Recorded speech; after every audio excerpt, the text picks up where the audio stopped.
Sponsored by the Commission on Presidential Debates. Good evening, tonight's debate Facebook is a town hall community.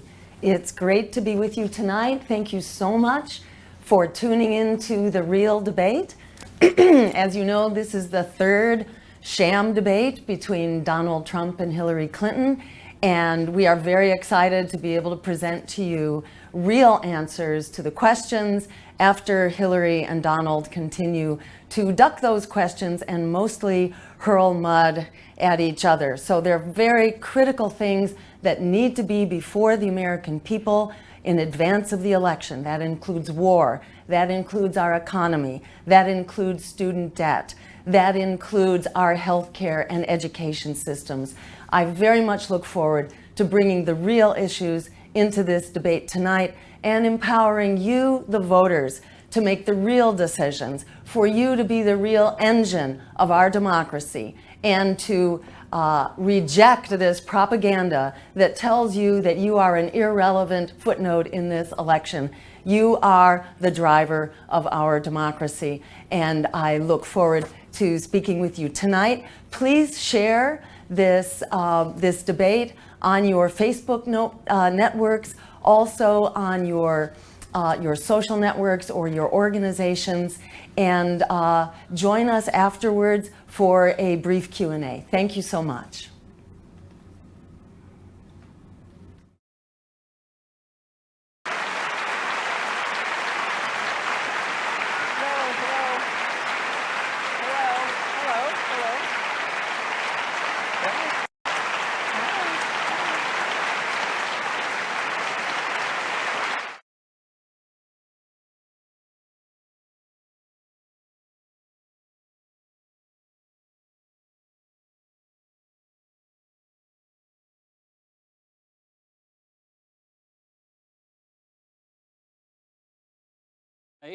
Between Secretary of State Hillary Clinton and Donald J. Trump.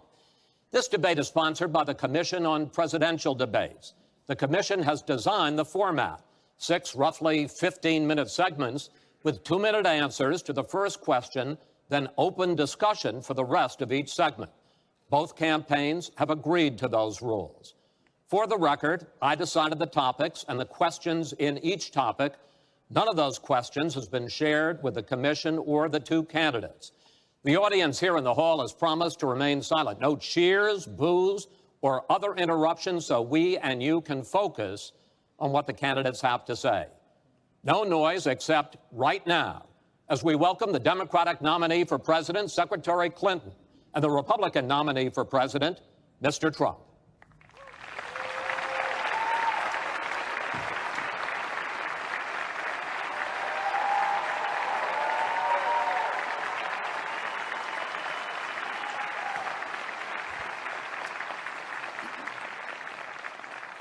Secretary Clinton, Mr. Trump, welcome. Let's get right to it. The first topic is the Supreme Court.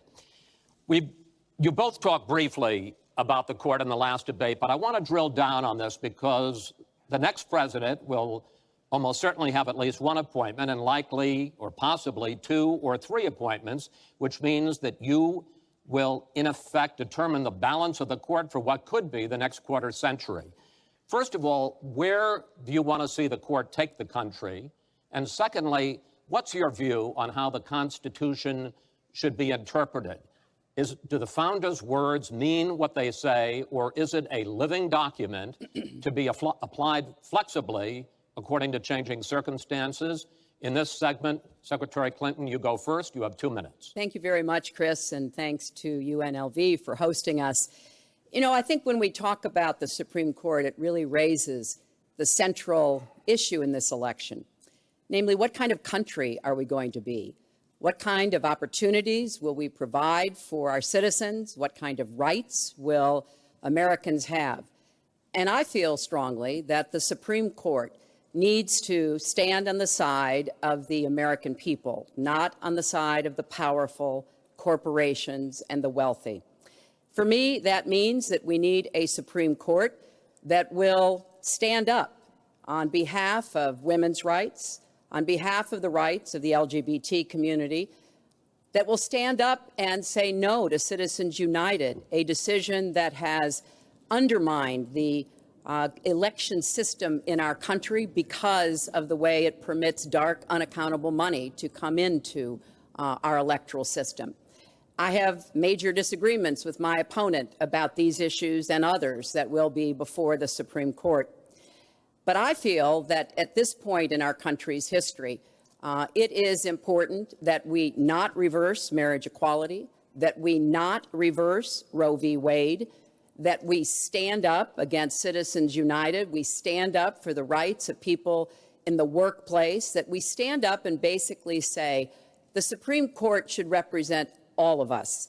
That's how I see the court, and the kind of people that I would be looking to nominate to the court would be in the great tradition of standing up to the powerful, standing up on behalf of our rights as Americans.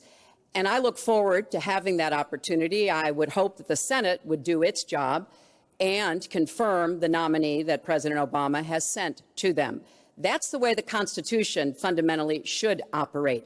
The president nominates, and then the Senate advises and consents or not, but they go forward with the process.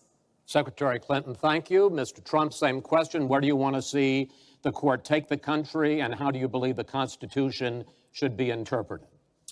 Well, first of all, it's great to be with you, and thank you, everybody. The Supreme Court, it's what it's all about. Our country is it's just so imperative that we have the right justices. Something happened recently where Justice Ginsburg made some very, very inappropriate statements toward me and toward a tremendous number of people, many, many millions of people that I represent.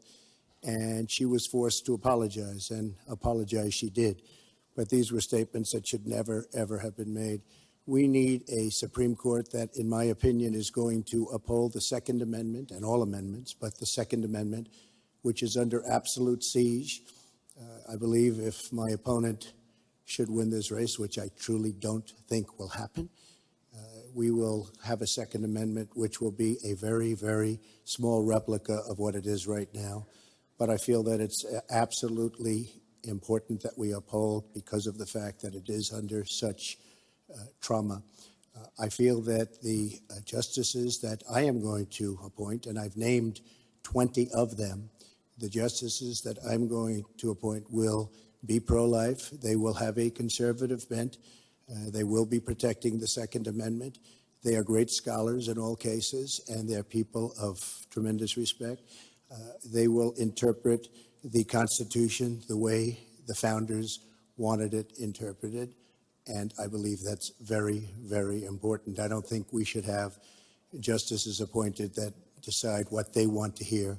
It's all about the Constitution and so important, the Constitution the way it was meant to be. And those are the people that I will appoint. Mr. Trump. Dr. Stein, your response. We very much need to ensure that the Supreme Court is standing up for the rights of all Americans. And I would certainly look for Supreme Court justices who stand up for labor rights, who continue to protect LGBTQ rights, who support immigrant rights, who support women's rights, especially women's reproductive rights, and as well as Indigenous Americans' rights as well, because the treaties that we have signed with Indigenous Americans have been so massively neglected. That is a very important problem that requires our attention. I would also ensure that the Supreme Court justice I would appoint is standing up for the rights of people.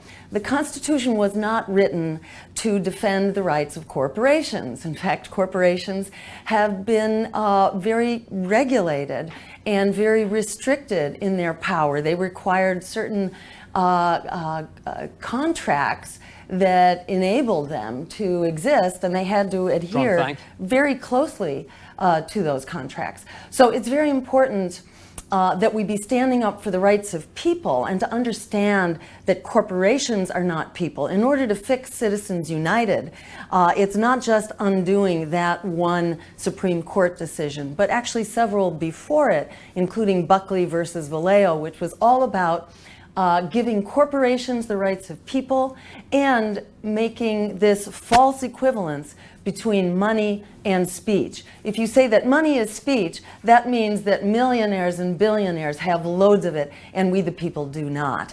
And the last thing I would say is that the court should look like we the people, and we need an Asian American on the court and we need an Indigenous American on the court. Thank you. We now have about 10 minutes for an open discussion. I want to focus on two issues that, in fact, by the justices that you name, could end up changing the existing law of the land. First is one that you mentioned, Mr. Trump, and that is guns. Secretary Clinton, you said last year, and let me quote, "The Supreme Court is wrong on the Second Amendment." And now, in fact, in the 2008 Heller case, the court ruled that there is a constitutional right to bear arms, but a right that is reasonably limited. Those were the words of the judge, Antonin Scalia, who wrote the decision. What's wrong with that? Well, first of all, I support the Second Amendment. I lived in Arkansas for 18 wonderful years. I represented upstate New York. I understand and respect the tradition of gun ownership. It goes back to the founding of our country. But I also believe that there can be and must be reasonable regulation. Because I support the Second Amendment doesn't mean that I want people who shouldn't have guns to be able to threaten you, kill you or members of your family. And so when I think about what we need to do, we have 33,000 people a year who die from guns. I think we need comprehensive background checks, need to close the online loophole, close the gun show loophole. There's other matters that I think are sensible, that are the kind of reforms that would make a difference, that are not in any way conflicting with the Second Amendment. You mentioned the Heller decision, and what I was saying that you referenced, Chris, was that I disagreed with the way the court applied the Second Amendment in that case, because what the District of Columbia was trying to do was to protect toddlers from guns. And so they wanted people with guns to safely store them. And the court didn't accept that reasonable regulation, but they've accepted many others. So I see no conflict between saving people's lives and defending the Second Amendment. Let me bring Mr. Trump in here. The Bipartisan Open Debate Coalition got millions of votes on questions to ask here, and this was, in fact, one of the top questions that they got. How will you ensure the Second Amendment is protected? You just heard Secretary Clinton's answer.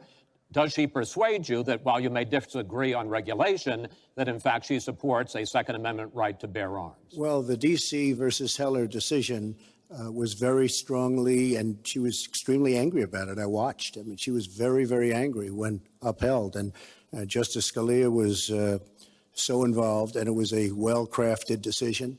But Hillary was extremely upset, extremely angry, and people that believe in the Second Amendment and believe in it very strongly were very upset with what she had to say. Well, let me bring in Secretary Clinton. Were you extremely upset?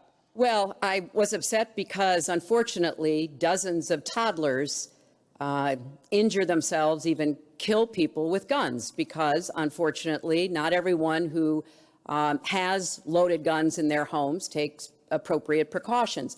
But there's no doubt that I respect the Second Amendment, that I also believe there's an individual right to bear arms. That is not in conflict with sensible, common sense regulation. And, you know, look, I understand that Donald's been strongly supported by the NRA. The gun lobby's on his side. They're running millions of dollars of ads against me.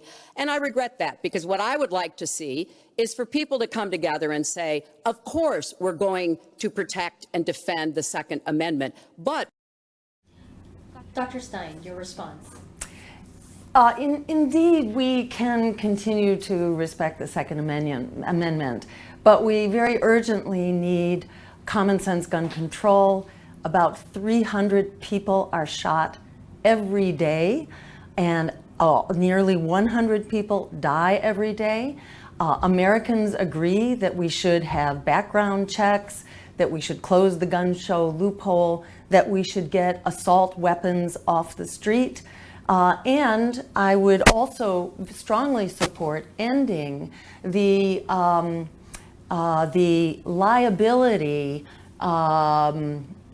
immunity, the immunity from liability that gun distributors and gun manufacturers enjoy right now. So they should be as responsible as people who are making automobiles. They need to be held accountable for what they produce.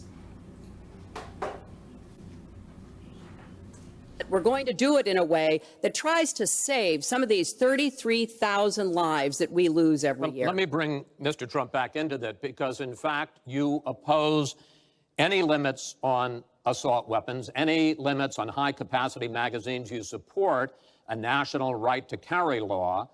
Why, sir? Well, let me just tell you, before we go any further, in Chicago, which has the toughest gun laws in the United States, probably you could say by far, they have more gun violence than any other city.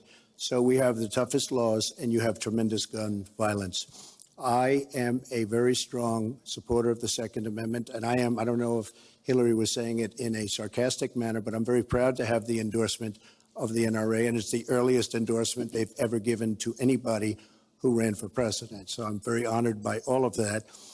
We are going to appoint justices. This is the best way to help the Second Amendment. We are going to appoint justices that will feel very strongly about the Second Amendment, that will not do damage to the Second Amendment. Well, let's pick up on another issue which divides you and the justices that whoever ends up winning this election appoints could have a dramatic effect there, and that's the issue of abortion. Right. Mr. Trump, you're pro-life, but I want to ask you specifically, do you want the court, including the justices that you will name, to overturn Roe v. Wade, which includes, in fact, states a woman's right to abortion? Well, if that would happen, because I am pro-life and I will be appointing pro-life judges, I would think that that will go back to the individual states. But I'm asking you specifically, would you If they overturned it, it'll go back to the states. But what I'm asking you, sir, is do you want to see the court overturn? You just said you want to see the court protect the Second Amendment. Do you want to see the court overturn Roe v. Wade? Well, if we put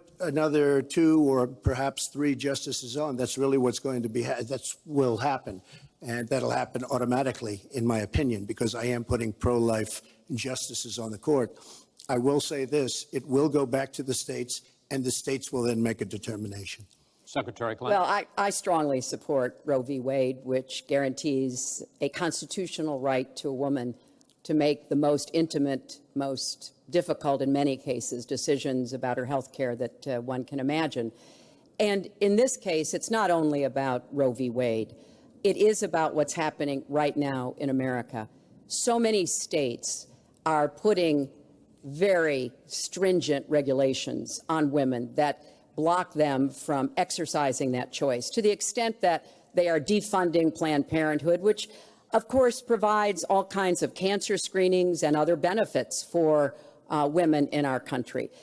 Donald has said he's in favor of defunding Planned Parenthood. He even supported shutting the government down to defund Planned Parenthood. Dr. Stein, your response? Yes, I certainly support continuing Roe v. Wade and supporting a woman's right to determine her reproductive future. In addition, I support ending the Hyde Amendment, which prohibits poor women from having that choice. And I wonder where so many of these advocates like Hillary Clinton, who've been in Congress, who've been there because the Hyde Amendment is reauthorized. It's not like it just passed and that was it. It's continually reauthorized and reinstituted by Congress. So I think it's very important that it's not just middle-class women or wealthy women who have a right to their reproductive future, that poor women, low-income women, immigrant women also have a right. And furthermore, what we really need is a Medicare for all system so that everyone is covered. As a medical doctor, I can tell you that we should not be separating out the reproductive system from the rest of our health care. We have a right to reproductive as well as all health care. Defend Planned Parenthood. I will defend Roe v. Wade, and I will defend women's rights to make their own health care decisions. Secretary And we have come too far to have that turned back now. And indeed, he said women should be punished, that there should be some form of punishment for women who obtain abortions. And I could just not be more opposed to that kind of thinking. I'm going to give you a chance to respond, but I want to ask you, Secretary Clinton, I want to explore how far you believe the right to abortion goes. You have been quoted as saying that the fetus has no constitutional rights. You also voted against a ban on late-term partial birth abortions. Why? Because Roe v. Wade very clearly sets out that there can be regulations on abortion so long as the life and the health of the mother are taken into account. And when I voted as a senator, I did not think that that was the case. The kinds of cases that fall at the end of pregnancy are often the most heartbreaking, painful decisions for families to make. I have met with women who, toward the end of their pregnancy, get the worst news one could get, that their health is in jeopardy if they continue to carry to term, or that something terrible has happened or just been discovered about the pregnancy. I do not think the United States government should be stepping in and making those most personal of decisions. So you can regulate if you are doing so with the life and the health of the mother taken into account. Mr. Trump, your reaction, and particularly on this issue of late-term partial birth abortion. Well, I think it's terrible. If you go with what Hillary is saying, in the 9th month, you can take the baby and rip the baby out of the womb of the mother just prior to the birth of the baby. Now, you can say that that's okay, and Hillary can say that that's okay, but it's not okay with me. Because based on what she's saying and based on where she's going and where she's been, you can take the baby and rip the baby out of the womb in the 9th month on the final day. And that's not acceptable. Well, that is not what happens in these cases. And using that kind of scare rhetoric is just terribly unfortunate. You should meet with some of the women that I've met with, women I've known over the course of my life. This is one of the worst possible choices that any woman and her family has to make. And I do not believe the government should be making it. You know, I've had the great honor of traveling across the world on behalf of our country. I've been to countries where governments either forced women to have abortions like they used to do in China, or forced women to bear children like they used to do in Romania. And I can tell you the government has no business in the decisions that women make with their families in accordance with their faith, with medical advice, and I will stand up for that right. All right. But just briefly, I want to move on to another honestly, segment. Nobody has business doing what I just said, doing that as late as 1 or 2 or 3 or 4 days prior to birth. Nobody has that. All right. Let's move on to the subject of immigration. And there is almost no issue that separates the two of you more than the issue of immigration. Actually, there are a lot of issues that separate the two of you. Mr. Trump, you want to build a wall. Secretary Clinton, you have offered no specific plan for how you want to secure our southern border. Mr. Trump, you are calling for major deportations. Secretary Clinton, you say that within your first 100 days as president, you're going to offer a package that includes a pathway to citizenship. The question really is, why are you right and your opponent wrong? Mr. Trump, you go first in this segment. You have 2 minutes. Well, first of all, she wants to give amnesty, which is a disaster and very unfair to all of the people that are waiting in line for many, many years. We need strong borders. In the audience tonight, we have 4 mothers of, I mean, these are unbelievable people that I've gotten to know over a period of years whose children have been killed, brutally killed by people that came into the country illegally. You have thousands of mothers and fathers and relatives all over the country. They're coming in illegally. Drugs are pouring in through the border. We have no country if we have no border. Hillary wants to give amnesty. She wants to have open borders. The border secure, as you know, the Border Patrol agents, 16,500 plus ICE last week endorsed me. First time they've ever endorsed a candidate.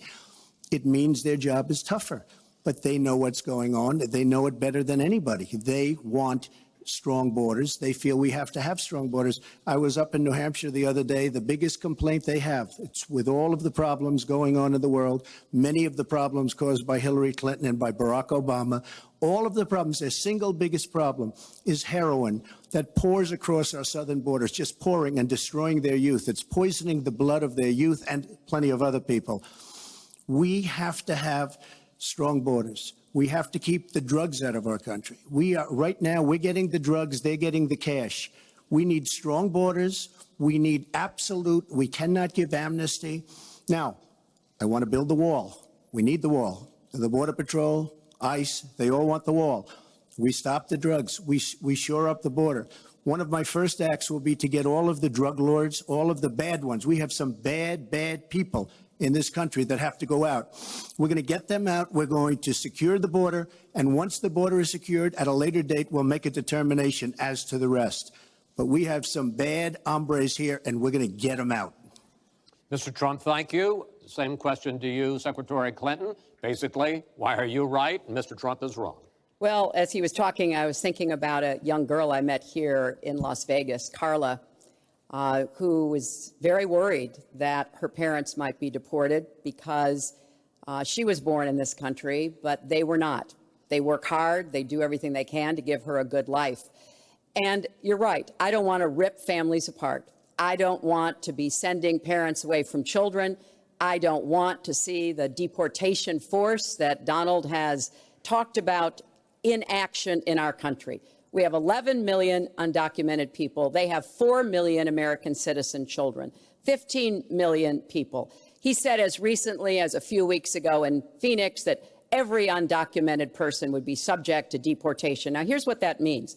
It means you would have to have a massive law enforcement presence where law enforcement officers would be going school to school, home to home, business to business, rounding up people who are undocumented.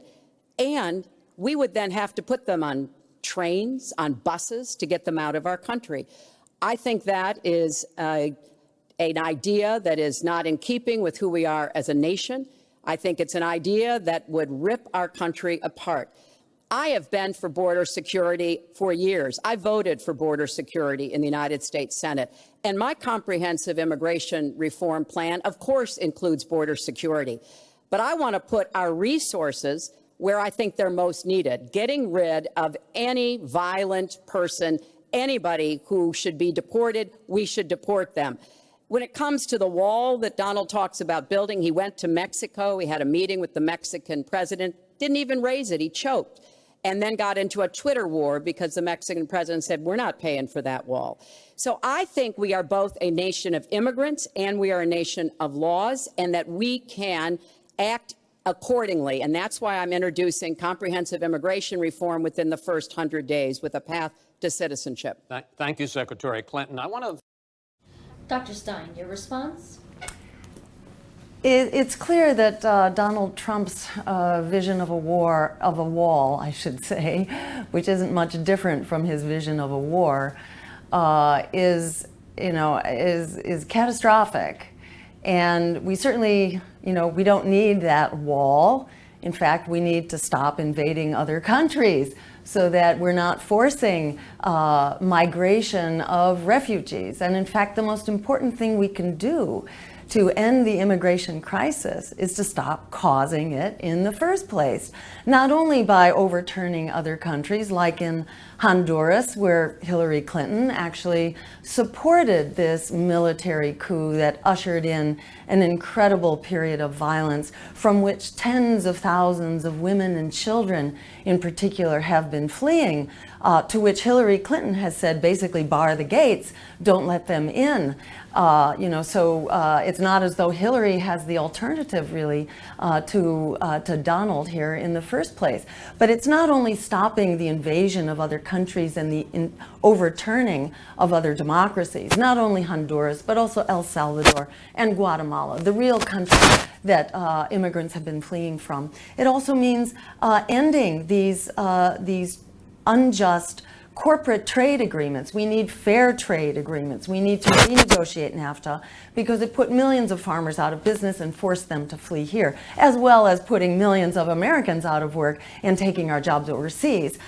In addition, we need to stop that war on drugs. Donald is right. There's a very violent war on drugs, but that is our USA war on drugs, which is being outsourced to Mexico and other South American countries, causing incredible violence there, from which people are fleeing here. And then with Hillary Clinton's policies as well, and the anti-immigrant reform bill passed by Bill Clinton, supported by Hillary, that has actually caused enormous problems, led to 3 million deportations, hundreds of thousands of families incarcerated. We say an end to deportations, to detentions, and to the night raids. Not only what Donald is talking about, but what Hillary has actually been supporting and what the Democratic White House has initiated. Follow up. I think I should respond to that. First of all, I had a very good meeting with the president of Mexico. Very nice man. We will be doing very much better with Mexico on trade deals, believe me. The NAFTA deal signed by her husband is one of the worst deals ever made of any kind, signed by anybody. It's a disaster. Hillary Clinton wanted the wall. Hillary Clinton fought for the wall in 2006 or thereabouts. Now, she never gets anything done, so naturally the wall wasn't built. But Hillary Clinton wanted the wall. Well, we are a country of laws. And by the way, no, wait. I'd like to hear from. I'd like to hear from Secretary Clinton. I voted for border security, and there are some limited places where that was appropriate. There also is necessarily going to be new technology and how best to deploy that. But it is clear when you look at what Donald has been proposing. He started his campaign bashing immigrants, calling Mexican immigrants rapists and criminals and drug dealers, that he has a very different view about what we should do to deal with immigrants. Now, what I am also arguing is that bringing undocumented immigrants out from the shadows, putting them into the formal economy will be good, because then employers can't exploit them and undercut Americans' wages. And Donald knows a lot about this. He used undocumented labor to build the Trump Tower. He underpaid undocumented workers, and when they complained, he basically said what a lot of employers do: you complain, I'll get you deported. I want to get everybody out of the shadows, get the economy working, and not let employers like Donald exploit undocumented workers, which hurts them but also hurts American workers. Mr. Trump. President Obama has moved millions of people out. Nobody knows about it. Nobody talks about it. But under Obama, millions of people have been moved out of this country. They've been deported. She doesn't want to say that, but that's what's happened. And that's what's happened big league. As far as moving these people out and moving, we either have a country or we don't. We're a country of laws. We either have a border or we don't. Now, you can come back in and you can become a citizen, but it's very unfair. We have millions of people that did it the right way. They're online, they're waiting. We're going to speed up the process, big league, because it's very inefficient. But they're online and they're waiting to become citizens. Very unfair that somebody runs across the border, becomes a citizen. Under her plan, you have open borders. You would have a disaster on trade, and you will have a disaster with your open borders. But what she doesn't say is that President Obama has deported millions and millions of people just the way it is. Secretary Clinton, Dr. Stein, your response? Well, Donald Trump is right. The Democratic administration has, in fact, deported about 3 million people, separated hundreds of thousands of families, and incarcerated them in these outrageous and abhorrent private prisons. So much of what Hillary speaks against, she has actually supported those policies. And let me also say that, what we really need to do here is ensure that people are not having to come to this country as refugees in the first place because we have been undermining their economy or their democracy. We need, instead of putting billions of dollars into this false border security, which is not secure, we should be putting that money into a Marshall Plan to ensure that there is economic development south of the border, so that people have a place that they can actually stay, thrive, earn a living, and not be oppressed by the violence of the U.S. drug war or U.S. invasions of their country. Ms. We Secretary, will not have open borders. Well, let me That is a rank mischaracterization. Secretary We Clinton. will have secure borders, but we will also have reform. And this used to be a bipartisan issue. Ronald Reagan was the Secretary last Clinton, president excuse to me, sign Secretary Clinton. immigration reform, and George W. Bush supported it as well. Secretary Clinton, I want to clear up your position on this issue because in a speech you gave to a Brazilian bank for which you were paid $225,000, we've learned from the WikiLeaks that you said this, and I want to quote, "My dream is a hemispheric common market with open trade and open borders." So that's the question. That's the question. Please quiet, everybody. Is that your dream, open borders? Well, if you went on to read the rest of the sentence, I was talking about energy. You know, we trade more energy with our neighbors than we trade with the rest of the world combined. And I do want us to have an electric grid, an energy system that crosses borders. I think that will be a great benefit to us. But you are very clearly quoting from WikiLeaks. And what's really important about WikiLeaks is that the Russian government has engaged in espionage against Americans. They have hacked American websites, American accounts of private people, of institutions. Then they have given that information to WikiLeaks for the purpose of putting it on the internet. This has come from the highest levels of the Russian government, clearly from Putin himself, in an effort, as 17 of our intelligence agencies have confirmed, to influence our election. So I actually think the most important question of this evening, Chris, is finally, will Donald Trump admit and condemn that the Russians are doing this and make it clear that he will not have the help of Putin in this election, that he rejects Russian espionage against Americans, which he actually encouraged in the past. Those are the questions we need answered. We've never had anything like this happen in any of our elections before. That was a great pivot off the fact that she wants open borders, okay? How did we get onto Putin? Hold on. No. Wait. Hold on, folks, because this is going to end up getting out of control. Let's try to keep it quiet for the candidates and for the American people. So just to finish on the borders. Yes. She wants open borders. People are going to pour into our country. People are going to come in from Syria. She wants 550% more people than Barack Obama. And he has thousands and thousands of people. They have no idea where they come from. And you see, we are going to stop radical Islamic terrorism in this country. She won't even mention the words, and neither will President Obama. So I just want to tell you, she wants open borders. Now we can talk about Putin. I don't know Putin. He said nice things about me. If we got along well, that would be good. If Russia and the United States got along well and went after ISIS, that would be good. He has no respect for her. He has no respect for our president. And I'll tell you what, we're in very serious trouble because we have a country with tremendous numbers of nuclear warheads, 1,800, by the way, where they expanded and we didn't. 1,800 nuclear warheads. And she's playing chicken. Look, Putin... Wait. Dr. Stein, your response?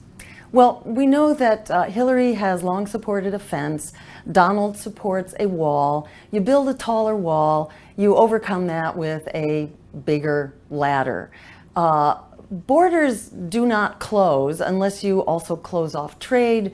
You close off the flow of rivers. You close off migration of endangered species. You think you can close off the climate. It just doesn't happen. Borders are porous things. That's just the nature of them. If we want to fix this issue of an immigration crisis, we have to stop forcing people to flee here as refugees in the first place. When Donald Trump talks about his wall, remember he said that he was going to run for president and he was going to get rich doing it? I mean, Donald is talking about a make-work program for himself. He wants to build a wall. That seems to be his motivating factor here right now, because there is no other reasonable explanation that can justify Donald's wall. From everything I see, has no respect for this person. Well, that's because he'd rather have a puppet as president of the United States. No puppet. And it's pretty clear. You're the puppet. It's pretty clear you won't admit that the puppet. Russians have engaged in cyber attacks against the United States of America, that you encouraged espionage against our people, that you are willing to spout the Putin line, sign up for his wish list, break up NATO, do whatever he wants to do, and that you continue to get help from him because he has a very clear favorite in this.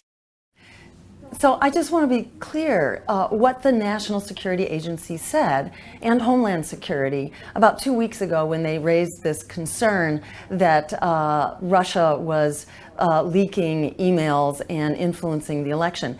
In that same statement, they also said that there's no evidence that this is in any way tied to the Russian government. The evidence was that it was similar motives and methods. That is not proof. Let's not get railroaded into a cyber war. In fact, the Russians have proposed a treaty against cyber wars. We need to respond to that offer and stop this spying, which we are very much a party to as well.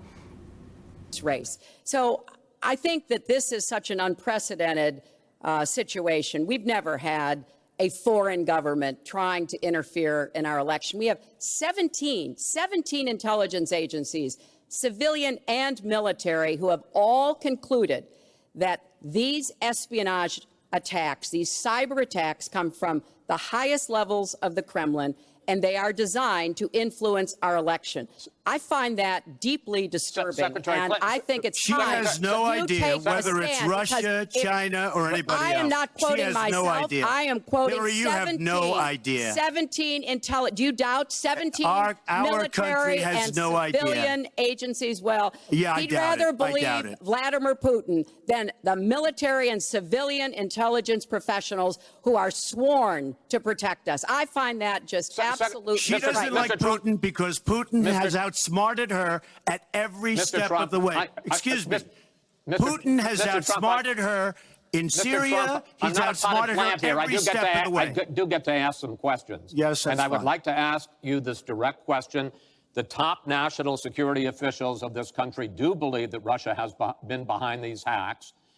Even if you don't know for sure whether they are, do you condemn any interference by Russia in the American election? By Russia or anybody else. You condemn their interference? Of course I condemn. Of course I can. I don't know Putin. I have no I'm not idea. asking you. I'm asking I you, never do you met condemn? Putin. This is not my best friend. But if the United States got along with Russia, wouldn't be so bad. Let me tell you, Putin has outsmarted her and Obama at every single step of the way, whether it's Syria, no, you name it, missiles. Take a look at the startup that they signed. The Russians have said, according to many, many reports, I can't believe they allowed us to do this. They create warheads and we can't. The Russians can't believe it. She has been outsmarted by Putin, and all you have to do is look at the Middle East. They've taken over. We've spent $6 trillion. They've taken over the Middle East. She has been outsmarted and outplayed worse than anybody I've ever seen in any government whatsoever. We're a long way away from immigration, but I'm going to let you finish this topic. Well, You got about 45 seconds. Yeah, and she always will be. I find it ironic that he's raising nuclear weapons. This is a person who has been very cavalier, even casual, about the use of nuclear weapons. He's advocated more countries getting them, Japan, Korea, even Saudi Arabia.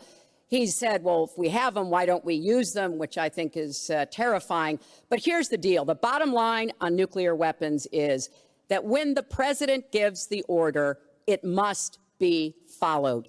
There's about 4 minutes between the order being given and the people responsible for launching nuclear weapons to do so.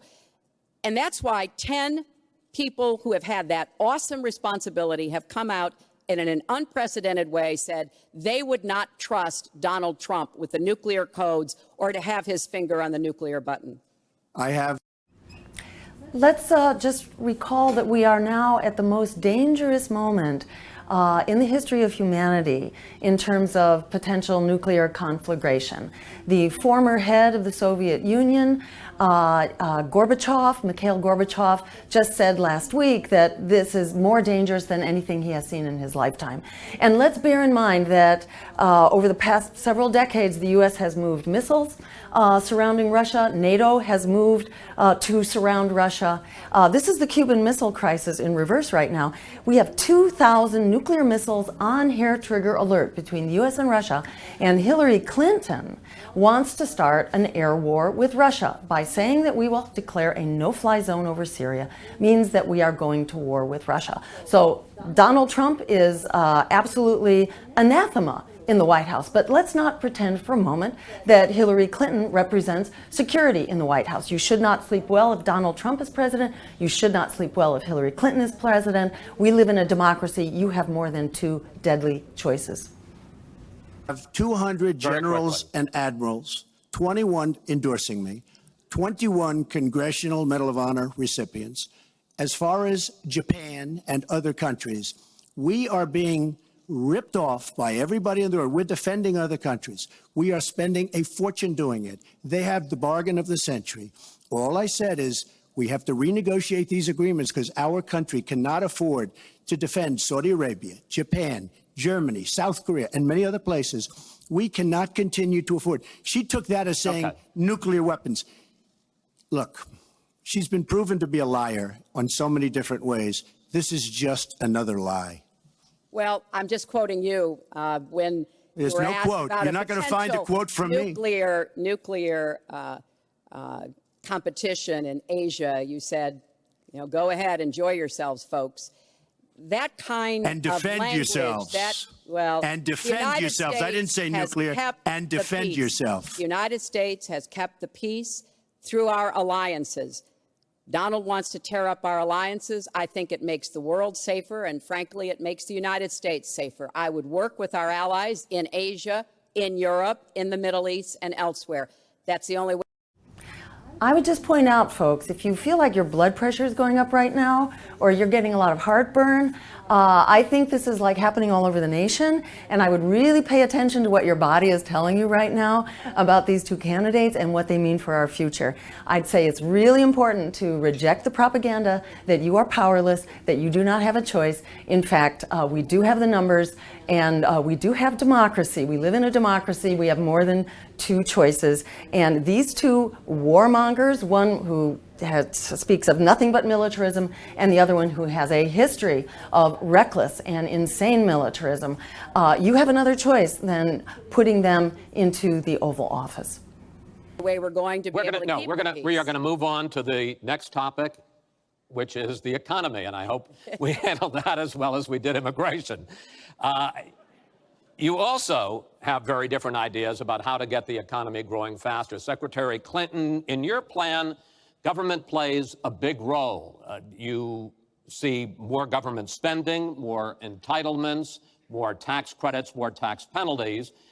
Mr. Trump, you want to get government out with lower taxes and less regulation. Yes. We're going to drill down into this a little bit more, but in this overview, please explain to me why you believe that your plan will create more jobs and growth for this country and your opponent's plan will not. In this round, you go first, Secretary Clinton. Well, I think when the middle class thrives, America thrives. And so my plan is based on growing the economy, giving middle class families many more opportunities.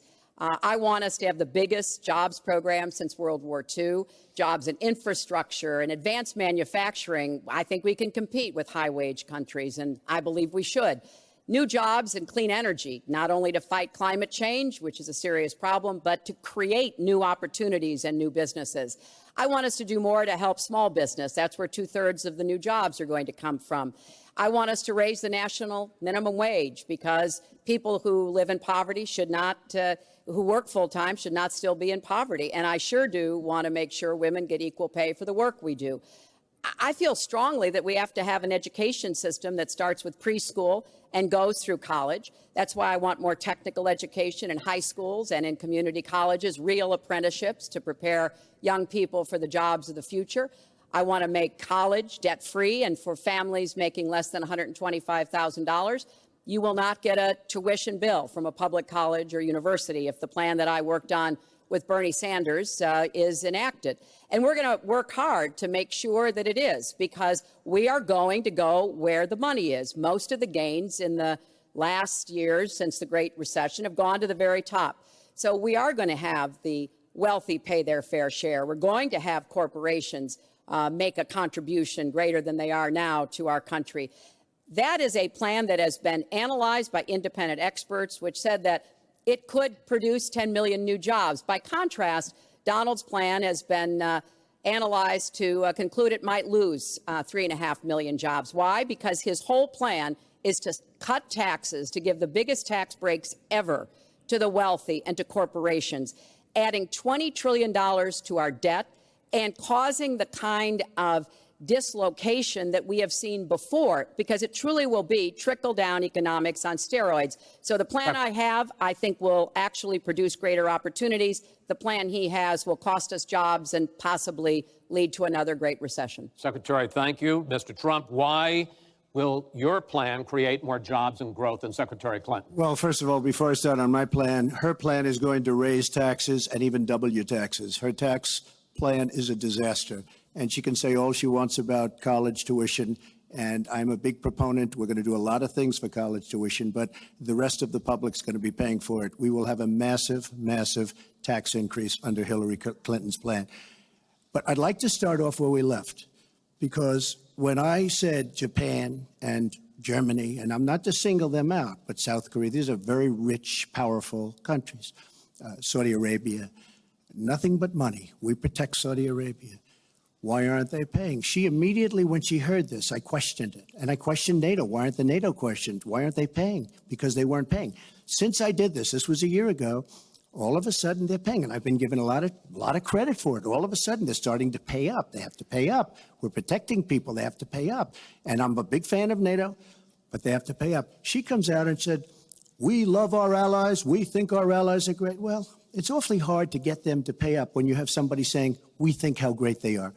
We have to tell Japan in a very nice way. We have to tell Germany, all of these countries, South Korea, we have to say, you have to help us out. We have, during his regime, during President Obama's regime, we've doubled our national debt. We're up to $20 trillion. So my plan, we're going to renegotiate trade deals. We're going to have a lot of free trade. We're going to have free trade, more free trade than we have right now. But we have horrible deals. Our jobs are being taken out by the deal that her husband signed, NAFTA, one of the worst deals ever. Our jobs are being sucked out of our economy. You look at all of the places that I just left. You go to Pennsylvania, you go to Ohio, you go to Florida, you go to any of them. You go upstate New York. Our jobs have fled to Mexico and other places. We're bringing our jobs back. I am going to renegotiate NAFTA. And if I can't make a great deal, then we're going to terminate NAFTA and we're going to create new deals. We're going to have trade, but we're going to terminate it. We're going to make a great trade deal. And if we can't, we're going to do it. We're going to go a separate way, because it has been a disaster. We are going to cut taxes massively. We're going to cut business taxes massively. They're going to start hiring people. We're going to bring the $2.5 trillion that's offshore back into the country. We are going to start the engine rolling again, because right now our country is dying at 1% GDP. Well, let me translate that if I. Dr. Stein, your response? So it's not what he says, it's what he does. And while Donald Trump in theory opposes the trade deals that send our jobs overseas, what does he do with his jobs? Every product that Donald Trump has ever brought to market has been manufactured overseas. So we have Donald Trump to thank for this crisis as well, not to mention abusing and exploiting his workers, students whom he cheated out of their very hard-earned dollars for their post-secondary education degrees, as well as the women that he has also abused. So watch what you expect from Donald Trump. From Hillary, let's just be clear what the recent revelations have said about Hillary.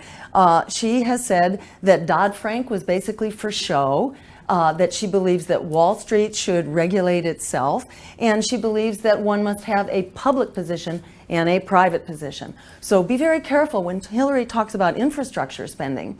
One of the advisors to her recently wrote an op-ed in the Financial Times that basically said that they are looking to repatriate that money that both of them have been talking about, this $2.4 trillion in overseas profit, basically overseas tax dodging. They're looking to bring it back at a just bargain basement price, instead of paying at least the 35% that corporations should be paying on their earnings because they are rolling in dough. They are making out like bandits. They need to contribute back their fair share. But Hillary is looking to create a deal that will bring that money in with the excuse of paying for this infrastructure development, but it will bring it in at bargain basement prices, and then she's going to change the rules to effectively further lower the tax rate on corporations. They need to start carrying their fair share, which has been dumped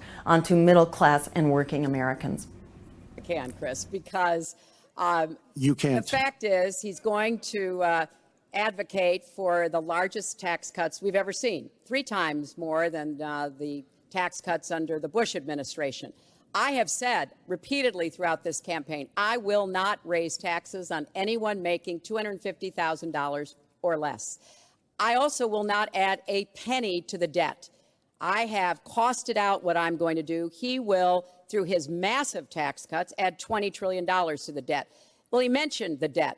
We know how to get control of the debt. When my husband was president, we went from a $300 billion deficit to a $200 billion surplus, and we were actually on the path to eliminating the national debt. When President Obama came into office, he inherited the worst economic disaster since the Great Depression. He has cut the deficit by 2/3. So, yes, one of the ways you go after the debt, one of the ways you create jobs is by investing in people. So I do have investments in new jobs, investments in education, skill training, and the opportunities for people to get ahead and stay ahead. That's the kind of approach that will work. Cutting taxes on the wealthy, we've tried that. It has not worked the way that it has been promised. So cutting taxes on the wealthy certainly has not worked for decades. What we need is a truly emergency program for the economy that can also solve the emergency of the climate crisis. We call for a New Deal, like what got us out of the Great Depression, but in this case, it's a Green New Deal, and it will create 20 million good wage, living wage jobs in clean, renewable energy, healthy, sustainable food production, bring back the family farmer, and in public transportation, and in restoring our ecosystems. It makes, it revives the economy, it turns the tide on climate change, and it makes the wars for oil obsolete, and we save so much money because we get so much healthier by eliminating fossil fuels that the healthcare savings alone is enough to pay the cost of the green energy transition. This is the win-win that we need now. And I want to pursue your plan because in many ways it is similar to the Obama stimulus plan in 2009, which has led to the slowest GDP growth since 1949. Correct. Thank you, sir. You told me in July when we spoke that the problem is that President Obama didn't get to do enough in what he was trying to do with this stimulus. So is your plan basically even more of the Obama stimulus? Well, it's a combination, Chris. And let me say that when you inherit the level of economic catastrophe that President Obama inherited, it was a real touch and go situation. I was in the Senate before I became Secretary of State. I've never seen people as physically distraught as the Bush administration team was because of what was happening to the economy. I personally believe that the steps that President Obama took saved the economy. He doesn't get the credit he deserves for taking some very hard positions. But it was a terrible recession. So now we've dug ourselves out of it. We're standing, but we're not yet running.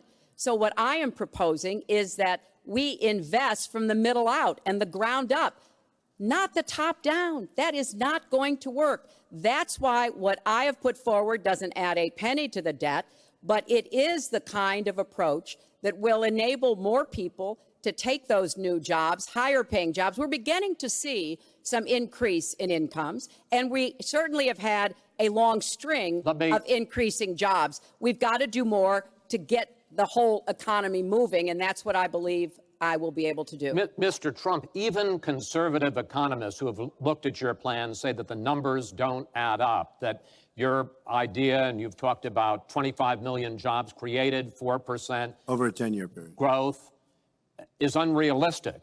And And they say, you talk a lot about growing the energy industry. They say with oil prices as low as they are right now, that's unrealistic as well. Your response? So I just left some high representatives of India.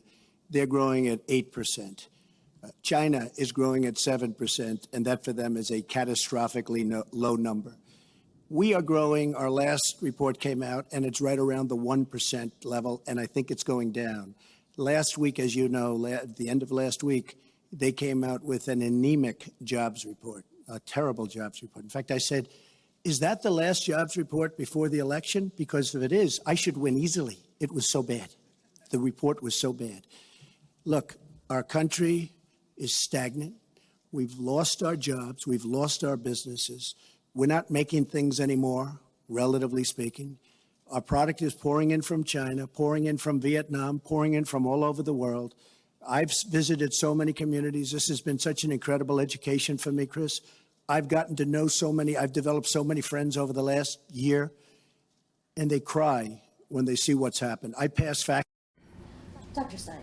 So if this is making you tear your hair out to have to listen to Donald Trump's, what can you call it, just his self-congratulatory fantasies, or if you don't like listening to Hillary Clinton's distortion of what she's actually been doing, I encourage you, go to Jill2016.com and you can contribute $29 for Stein and help us grow this revolution. However far we get, we will be that much further. And let me just answer Hillary's her incredible, defense of the Obama administration. Let's remember where this Wall Street crash came from. It came from Wall Street deregulation. Who did that come from? That came from the Democrats, in particular Hillary Clinton, supporting Bill Clinton's policy of deregulating Wall Street. So putting another good friend of Wall Street into the White House is not going to solve this. We need a true new way forward that puts we, the people, in charge, not the predatory political parties who have thrown us under the bus.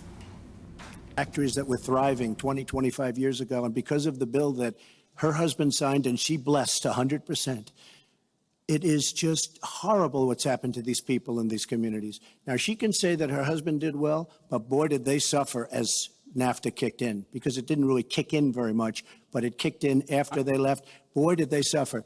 That was one of the worst things that's ever been signed by our country. Now she wants to sign Trans-Pacific Partnership, and she wants it.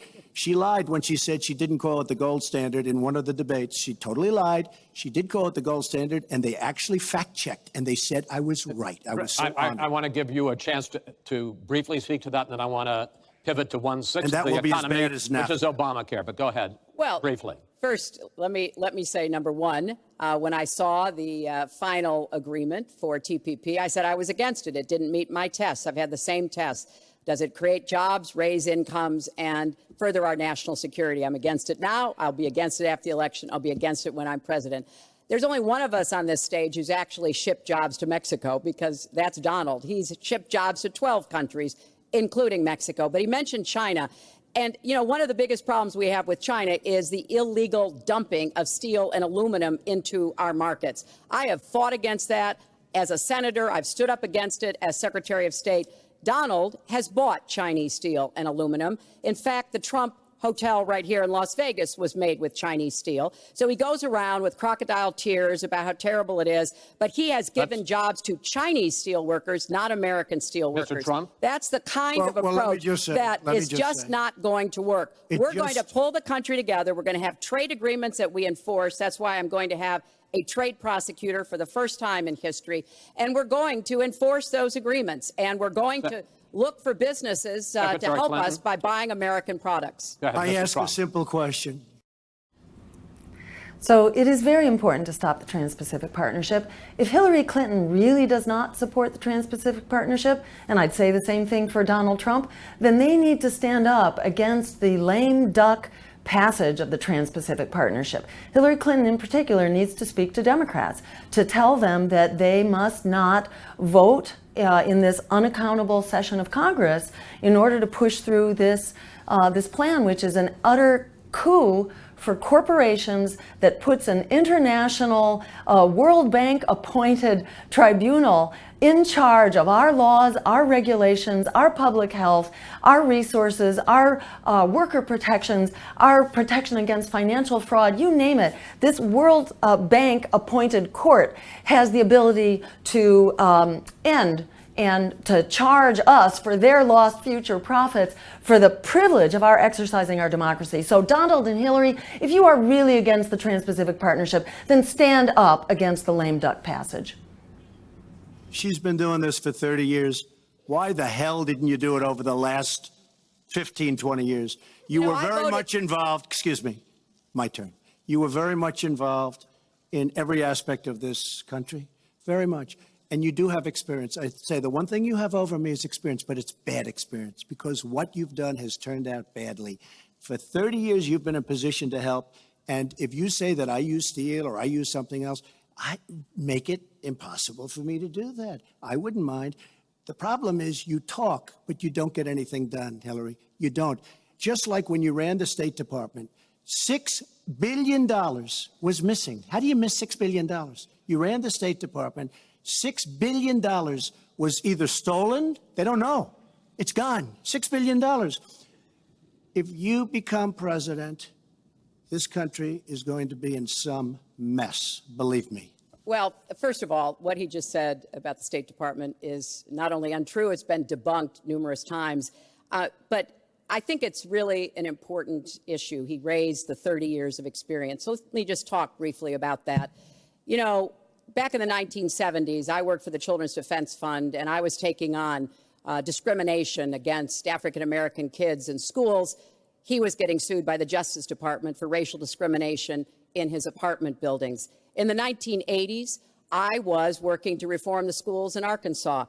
He was borrowing $14 million from his father to start his businesses. In the 1990s, I went to Beijing, and I said women's rights are human rights.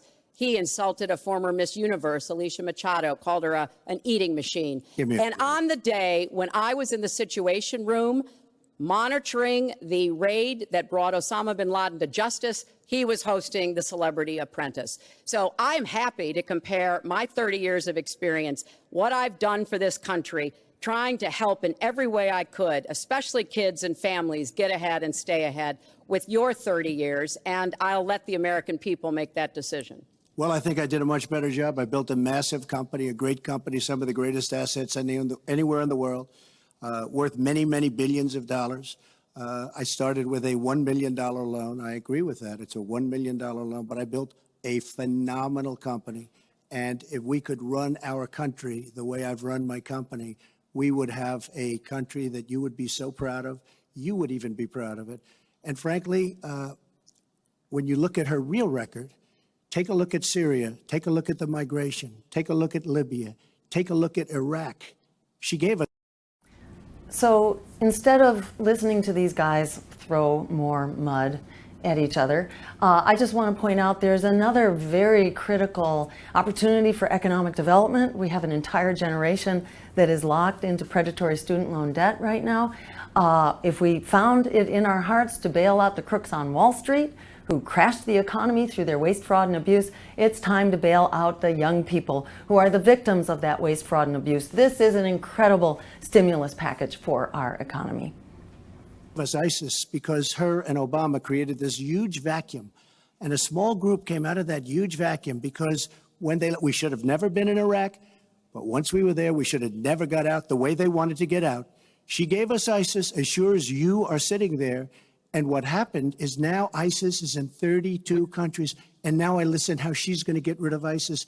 She's going to get rid of nobody. All right. We are going to get to foreign hotspots in a few moments. But the next segment is fitness to be president of the United States. Mr. Trump, at the last debate, you said your talk about grabbing women was just that, talk, and that you'd never actually done it. And since then, as we all know, 9 women have come forward and said that you either groped them or kissed them without their consent.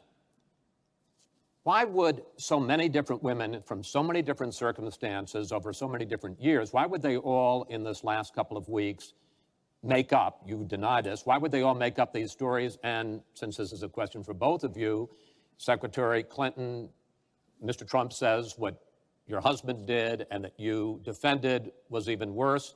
Mr. Trump, you go first. Well, first of all, those stories have been largely debunked.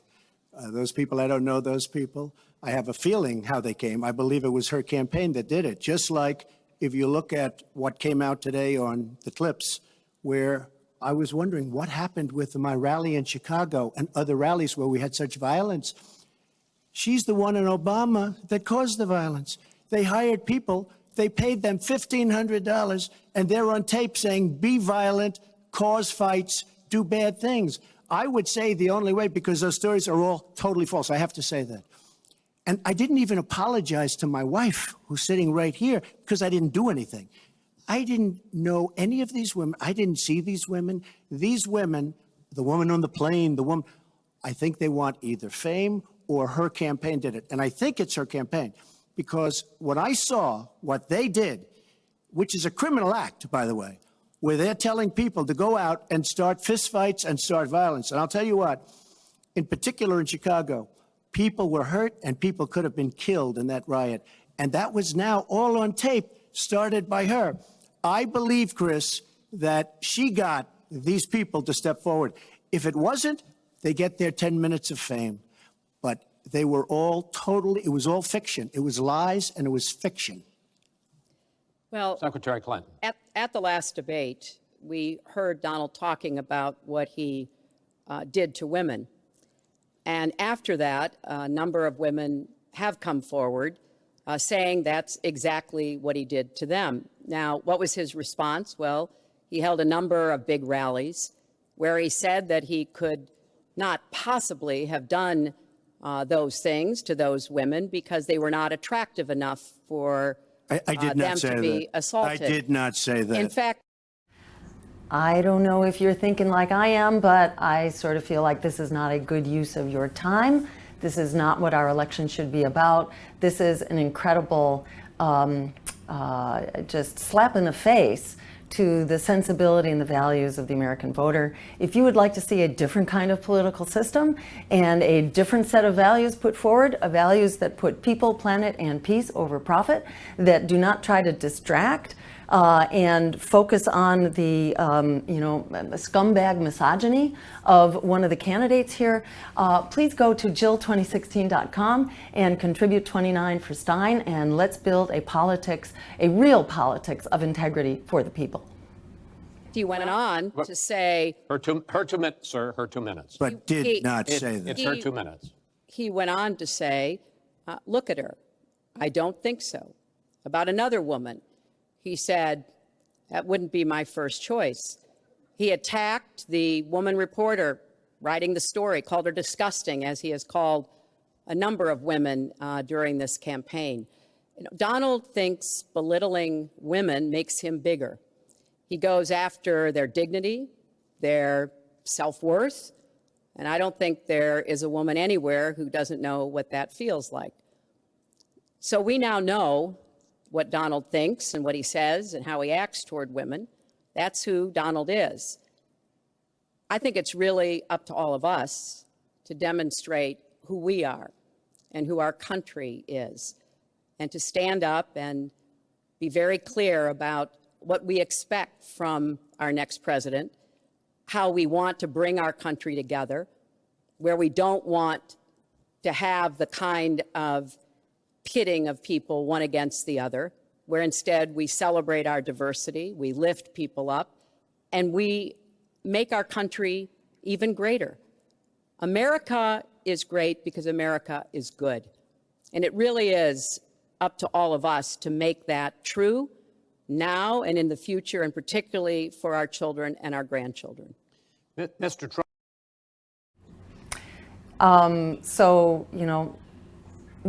How painful it is to listen to this. So I'd like to talk about something that really matters. And I do want to affirm, yes, that the abuse of women is a very common problem. About 1 out of every 3 women is abused or sexually harassed domestically or in the workplace. So this is a really critical issue. About 3 women a day actually are killed from sexual predator violence. So this is a very serious issue. And we must be sure that there are economic opportunities for women across the board, as well as proper health care through Medicare for All, so that women are not forced into dependent, vulnerable relationships with the likes of Mr. Trump, where they feel like they have to be subjected to advances from bad hombres from the likes of Mr. Trump.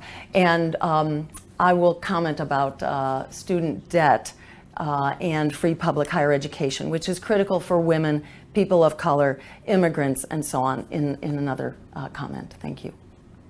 Trump. Nobody has more respect for women than I do. Nobody. Nobody has more respect. Please, everybody. And frankly, those stories have been largely debunked. And I really want to just talk about something slightly different. She mentions this, which is all fiction, all fictionalized, probably or possibly started by her and her very sleazy campaign. But I will tell you, what isn't fictionalized are her emails, where she destroyed 33,000 emails criminally, after getting a subpoena from the United States Congress. What happened to the FBI? I don't know. We have a great general, 4-star general, today, you read it in all the papers, going to potentially serve 5 years in jail for lying to the FBI. One lie. She's lied hundreds of times to the people, to Congress, and to the FBI. He's going to probably go to jail. This is a 4-star general, and she gets away with it, and she can run for the presidency of the United States. That's really what you should be talking about, not fiction, where somebody wants fame or where they come out of her crooked campaign. Secretary Clinton. Well, So, you know, Donald has his scumbag misogyny. Hillary has her email fraud to deal with. The head of the FBI, James Comey, basically said that Hillary was too big to fail, that no DA would take her to court simply because she was too big to challenge. So let's just leave that aside, because I think that's really not what this election is about. You know, this election really is about our future, and I want to speak to the issue of public higher education and free public higher education. Donald made a comment earlier in the program about how we can't afford it and we're going further into debt. Actually, we can't afford not to do it. We know that for every $1 that we put in to free college, we actually get back $7 in return through improved revenues and public benefits. So this is good for us all. This is something that we can do and we must do. every time Donald is pushed on something which is obviously uncomfortable, like what these women are saying, he immediately goes to denying responsibility. And it's not just about women. He never apologizes or says he's sorry for anything. So we know what he has said and what he's done to women. But he also went after a disabled reporter, mocked and mimicked him on national television.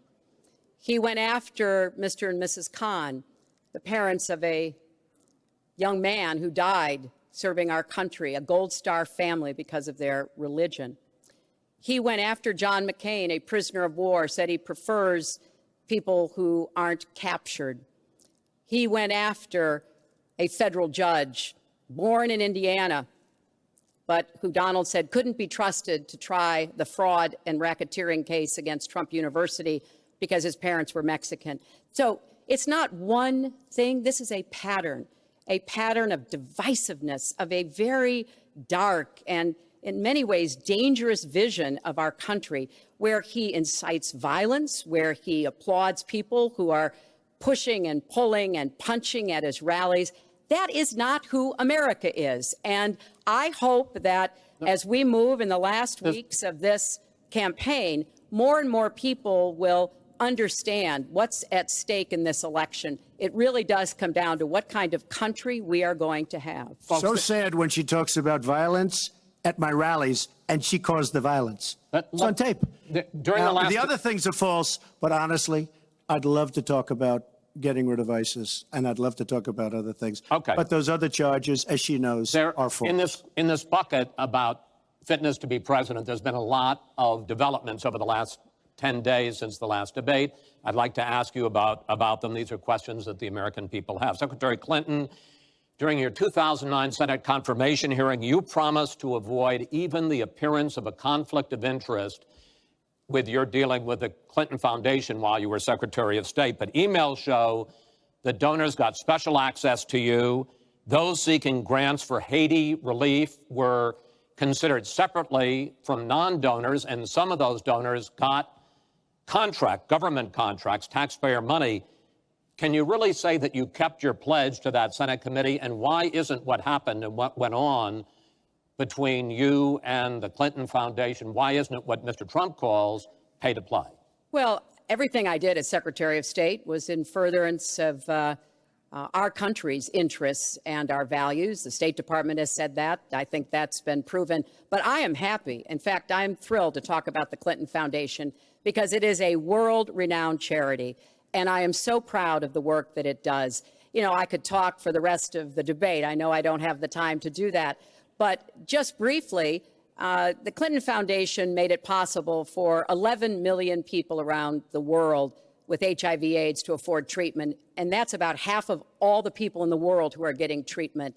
In partnership with the American Health Association, we have made environments in schools healthier for kids, Secretary including Clinton, healthier respectfully, this is an open discussion. Well, it is an open discussion. I understand, and the specific question went to pay for play. Do you want to talk about that? But there is no evidence. But there is a lot of evidence about the very good work and it's a criminal enterprise, and so many people know it. It's a criminal enterprise. Saudi Arabia giving $25 million, Qatar, all of these countries. You talk about women and women's rights. So these are people that push gays off buildings. These are people that kill women and treat women horribly, and yet you take their money. So I'd like to ask you right now, why don't you give back the money that you've taken from certain countries that treat certain groups of people so horribly? Why don't you give back the money? I think it would be a great gesture, because she takes a tremendous amount of money, and you take a look at the people of Haiti. I was at a little Haiti the other day in Florida, and I want to tell you, they hate the Clintons, because what's happened in Haiti with the Clinton Foundation is a disgrace. And you know it, and they know it, and everybody knows Secretary it. Clinton. Well, very quickly, we at the Clinton Foundation spend 90% of all the money that is donated on behalf of programs of people around the world and in our own country. I'm very proud of that. We have the highest rating from the watchdogs that follow foundations. And I'd be happy to compare what we do with the Trump Foundation, which took money from other people and bought a 6-foot portrait of Donald. I mean, who does that? It just was astonishing. But when it comes to Haiti, Haiti is the poorest country in our hemisphere. The earthquake and the hurricanes, it has devastated Haiti. Bill and I have been involved in trying to help Haiti for many years. The Clinton Foundation raised $30 million to help Haiti after the catastrophic earthquake and all of the terrible problems the people there had. We've done things to help small businesses, agriculture, and so much else. And we're going to keep working to help Haiti because it's an important part of the American They don't want you to help them anymore. I'd like to mention one thing. Trump Foundation, small foundation. People contribute. I contribute. The money goes 100% goes to different charities, including a lot of military.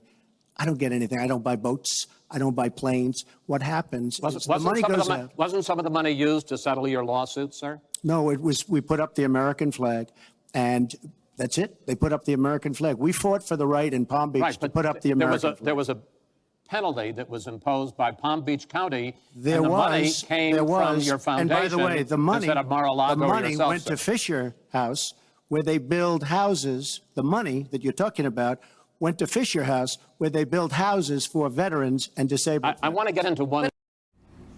So what a shameful reflection of what our political system has come to, that so much time in this debate is being spent on the question of who is the bigger crook and whose foundation is more compromised.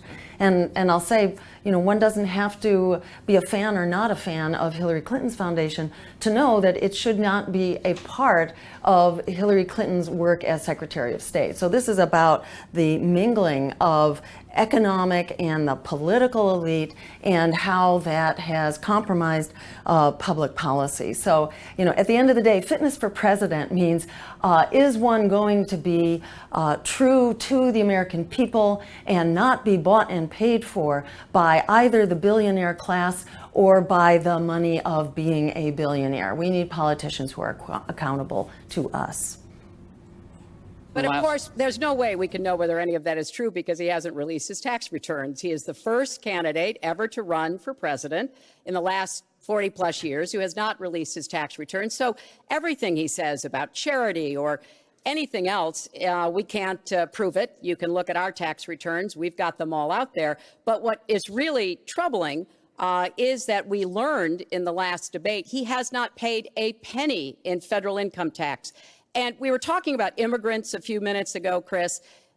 Half of all immigrants, undocumented immigrants in our country, actually pay federal income tax. So we have undocumented immigrants in America who are paying more federal income tax than a billionaire. I find that So I'll just mention that another really critical issue is for us to get money out of politics.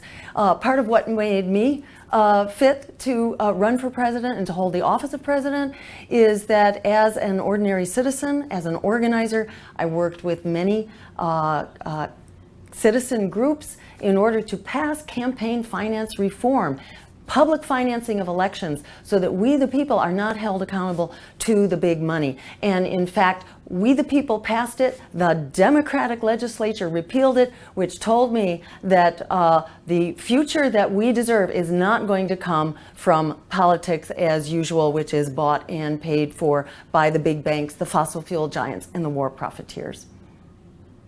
I'll tell you very simply, we're entitled, because of the laws that people like her pass, to take massive amounts of depreciation and other charges, and we do it.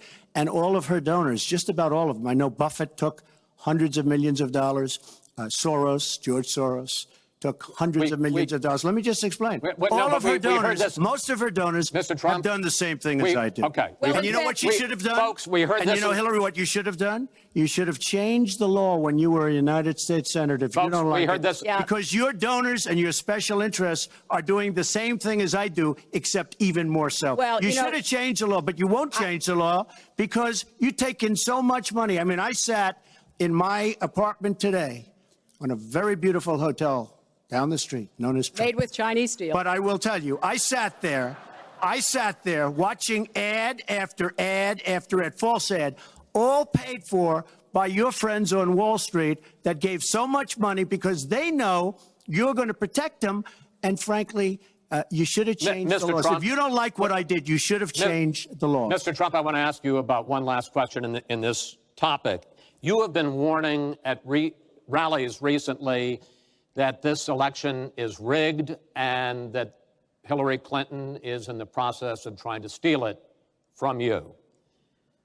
Your running mate, Governor Pence, pledged on Sunday that he and you, his words, will absolutely accept the result of this election. Today, your daughter Ivanka said the same thing. I want to ask you here on the stage tonight, do you make the same commitment that you will absolutely, sir, that you will absolutely accept the result of this election? I will look at it at the time. I'm not looking at anything now. I'll look at it at the time.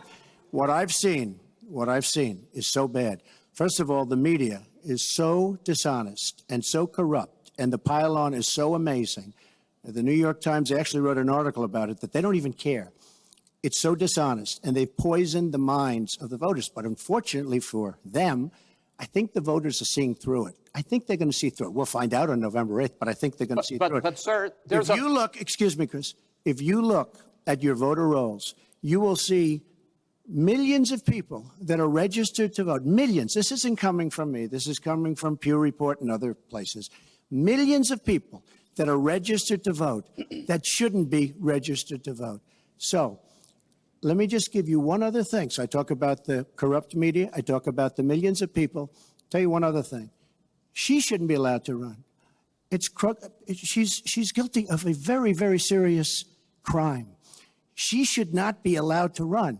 And just in that respect, I say it's rigged, because she should never have been allowed to run for the presidency based on what she did with emails and so many other things. But, sir, there is a tradition in this country. In fact, one of the prides of this country is the peaceful transition of power, and that no matter how hard fought a campaign is, that at the end of the campaign, that the loser concedes to the winner. Not saying that you're necessarily going to be the loser or the winner, but that the loser concedes to the winner, and that the country comes together in part for the good of the country. Are you saying you're not prepared now to commit to that principle? What I'm saying is that I will tell you at the time. I'll keep you in suspense. Well, okay? Chris, let me respond to that, because that's horrifying. You know, every time Donald thinks things are not going in his direction, he claims whatever it is rigged against him. The FBI conducted a year-long investigation into my emails. They concluded there was no case. He said the FBI was rigged. He lost the Iowa caucus. He lost the Wisconsin primary. He said the Republican primary was rigged against him. Then Trump University gets sued for fraud and racketeering. He claims the court system and the federal judge is rigged against him. There was even a time when he didn't get an Emmy for his TV program 3 years in a row, and he started tweeting that the Emmys were rigged against him. Should have gotten it. This is a mindset. This is how Donald thinks. And it's funny, but it's also really troubling. Okay. You know, that is not the way our democracy works. We've been around for 240 years. We've had free and fair elections. We've accepted the outcomes when we may not have liked them.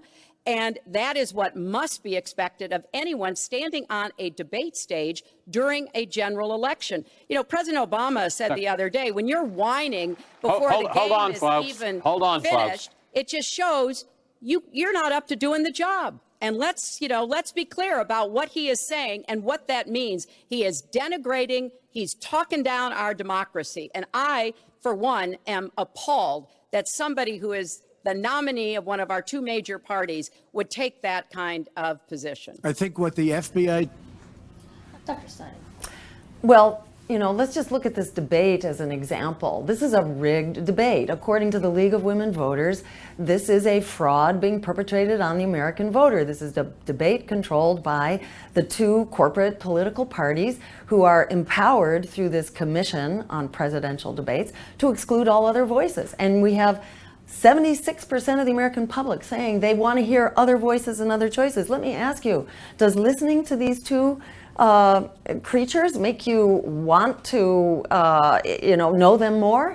Do you want to live next to any one of them, let alone have them as your president? I don't think so. We need a new politics going forward. We need to unrig our political system. We need to unrig our economy. I urge you, go to Jill2016.com, throw in 29 for Stein, and let's build the politics of the future, the politics of integrity. And if we get to 5%, it's a whole new ball game going forward. That is in such close reach right now that it's just tantalizing. You can almost taste it. So get the word out, get to the polls, bring everyone you know, tell everyone who's in debt they can come out and cancel that debt by voting green in 2016, and let's create the future we deserve. He did, and what the Department of Justice did, including meeting with her husband, the Attorney General, in the back of an airplane on the tarmac in Arizona, I think it's disgraceful. I think it's a disgrace. All right. I think we've never had a situation so bad. Hold on, in this folks. country. This doesn't do any good for anyone. Let's please continue the debate, and let's move on to the subject of foreign hotspots. The Iraqi offensive to take back Mosul has begun. If they are successful in pushing ISIS out of that city and out of all of Iraq, the question then becomes, what happens the day after? And that's something that whoever of you ends up as president is going to have to confront. Will you put U.S. troops into that vacuum to make sure that ISIS doesn't come back or isn't replaced by something even worse? Secretary Clinton, you go first in this segment. You have 2 minutes. Well, I am encouraged that there is an effort led by the Iraqi army, supported by Kurdish forces, and also given the help and advice from the number of special forces and other Americans on the ground. But I will not support putting American soldiers into Iraq as an occupying force. I don't think that is in our interests, and I don't think that would be smart to do. In fact, Chris, I think that would be a big red flag waving for ISIS to reconstitute itself. The goal here is to take back Mosul. It's going to be a hard fight. I've got no illusions about that. And then continue to press into Syria to begin to take back and move on Raqqa, which is the ISIS headquarters. I am hopeful that the hard work that American military advisors have done will pay off, and that we will see a really successful military operation. But we know we've got lots of work to do. Syria will remain a hotbed of terrorism as long as the civil war, aided and abetted by the Iranians and the Russians, continue. So I have said, look, we need to keep our eye on ISIS. That's why I want to have an intelligence surge that protects us here at home, why we have to go after them from the air, on the ground, online, why we have to make sure here at home we don't let terrorists buy weapons. If you're too dangerous to fly, you're too dangerous to buy a gun. And I'm going to continue to push for a no-fly zone and safe havens within Syria, not only to help protect the Syrians and prevent the constant outflow of refugees, but to frankly gain some leverage on both the Syrian government and the Russians, so that perhaps we can have the kind of serious negotiation necessary to bring the conflict to an end and go forward on a political track. Mr. Trump, same question. If we are able to push ISIS out of Mosul and out of Iraq, would you be willing to put U.S. troops in there to prevent their return or something else? Let me tell you, Mosul's so sad. We had Mosul. But when she left, when she took everybody out, we lost Mosul. Now we're fighting again to get Mosul. The problem with Mosul, and what they wanted to do, is they wanted to get the leaders of ISIS, who they felt were in Mosul. About 3 months ago, I started reading that they want to get the leaders, and they're going to attack Mosul. Whatever happened to the element of surprise? Okay? We announced we're going after Mosul. I've been reading about going after Mosul now for about, how long is it, Hillary? 3 months? These people have all left. They've all left. The element of surprise. Douglas, MacArthur, George Patton spinning in their graves when they see the stupidity of our country. So we're now fighting for Mosul that we had. All she had to do is stay there. Now we're going in to get it. But you know who the big winner in Mosul is going to be after we eventually get it? And the only reason they did it is because she's running for the office of president. And they want to look tough. They want to look good. He violated the red line in the sand, and he made so many mistakes, made all mistakes. That's why we have the Great Migration. But she wanted to look good for the election, so they're going in. But who's going to get Mosul, really? We'll take Mosul eventually. By the way, if you look at what's happening, much tougher than they thought. Much, much tougher, much more dangerous, going to be more deaths than they thought.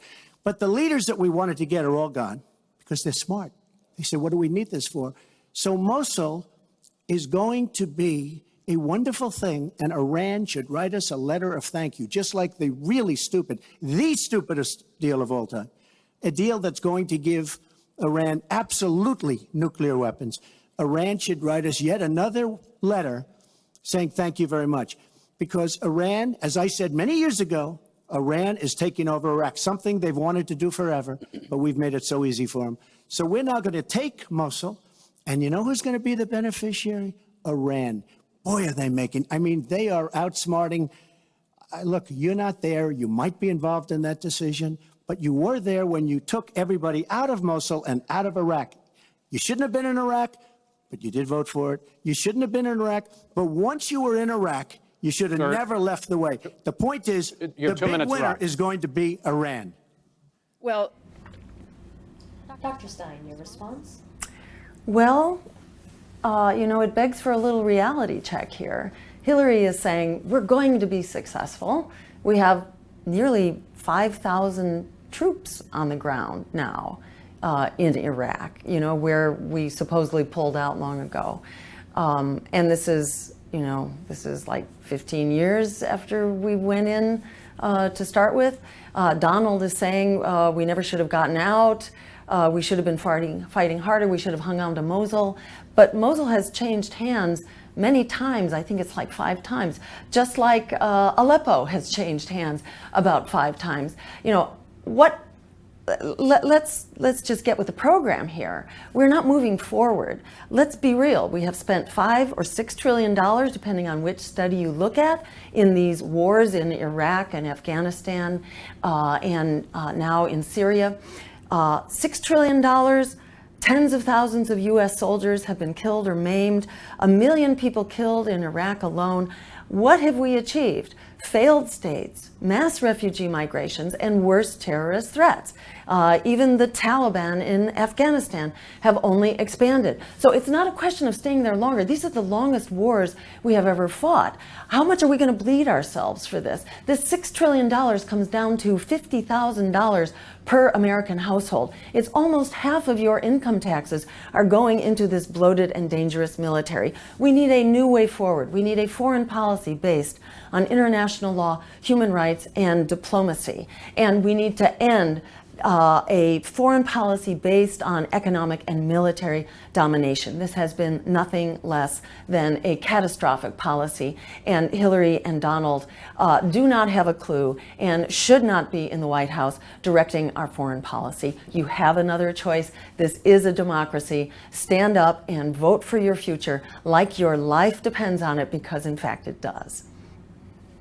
You know, once again, Donald is implying that he didn't support the invasion of Iraq. I said it was a mistake. I've said that years ago. He has consistently denied what is a very clear fact, that before the invasion, he supported it.